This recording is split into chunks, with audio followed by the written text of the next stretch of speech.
Hey Internet, welcome to heat transfer tutorial. Why is it important to model in engineering? What are the methods to develop mathematical models in engineering processes?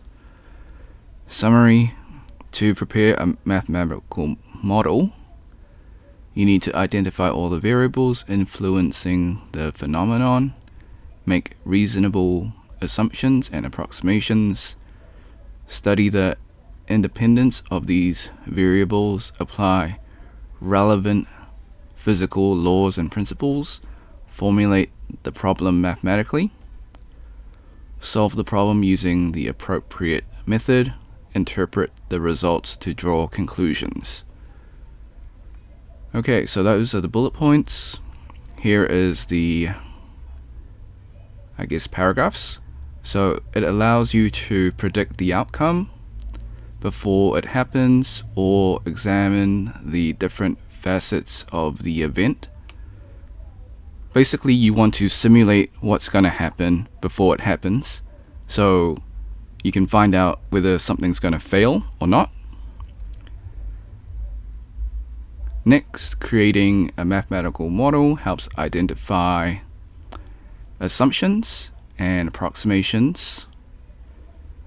So once again, you make a model, you take a guess at how it's going to happen and what the outcome is going to be.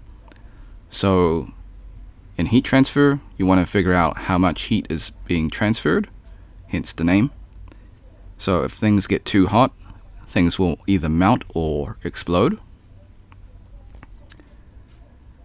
The relationships among these variables are analyzed using physical laws and principles. So we're using these models to calculate numbers, basically. Alright, so before we leave, I highly encourage you to save this video onto your PC just in case this video or channel gets taken down while I follow all copyright laws. Sometimes things just happen. You can do this using snipping tool, which can be found in your taskbar. If it's not there, you can type it in your Windows search. Open snipping tool. If you're on a Mac, just use the Mac equivalent of snipping tool. So once it's open, click on video option, click on new, left click and drag the rectangle to cover the YouTube screen. This is just an example. Hit the start button on snipping tool, wait for the countdown, hit the replay button on YouTube, let the video finish, hit the red square and snipping tool to stop recording, then save your video.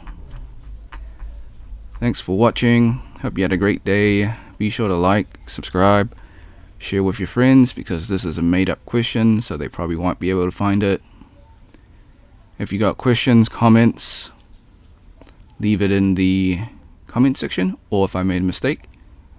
If you want to support me, become a member or drop a super thanks. Until next time, see ya.